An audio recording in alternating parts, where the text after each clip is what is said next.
Most realtors are out here posting just sold and open house graphics, but you don't want to be like most realtors. Boring. You want to be different.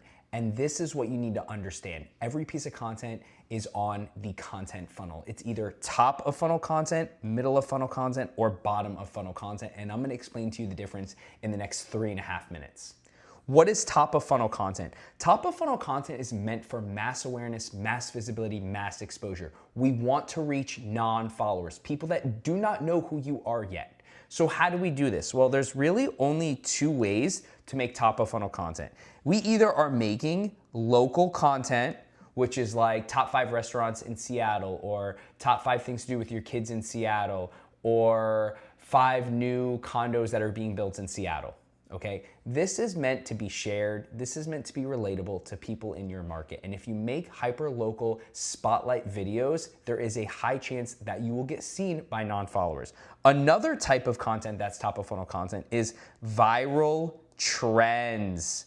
And I'm not talking about dancing on TikTok, but I'm talking about hopping on trends that are funny, that are popular, that if you recreate in your own way, will reach non-followers, gain you more followers, and eventually, potentially turn those people into clients. So it's important that we make hyper-local content and that we make viral trends.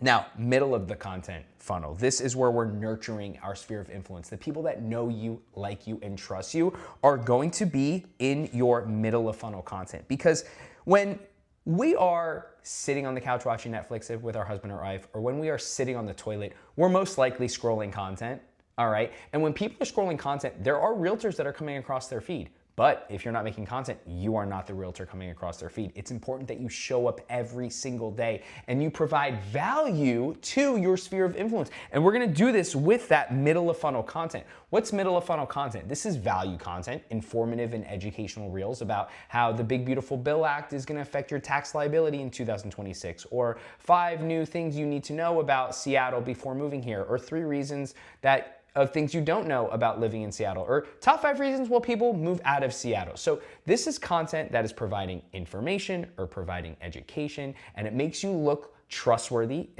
Because you're consistent, it makes you look like an expert because you're talking about things that are important, and you're also extremely credible if you are posting often about your market because you look like an expert in your market. And then bottom of funnel content. What's bottom of funnel content? This is content like, are you thinking about selling your home in Seattle in the next 3 months? Well, let me tell you why you should interview me to be your listing agent. Or, are you looking to buy in Seattle over the next 90 days? Well, let me tell you why my lender can pay for your closing costs and save you $10,000. We are clearly asking for action. We are clearly talking to someone that is looking to purchase our services. And this content has a place. And if we were to break it down on a percentage, I would say we gotta go 40% top of funnel, we gotta go 35% middle of funnel, and that leaves about 25% of bottom of funnel content. So every time you're making a video, make sure you are thinking about this funnel, and that will help you learn more about content, be more knowledgeable on how to make it work for you, and ultimately make you more money.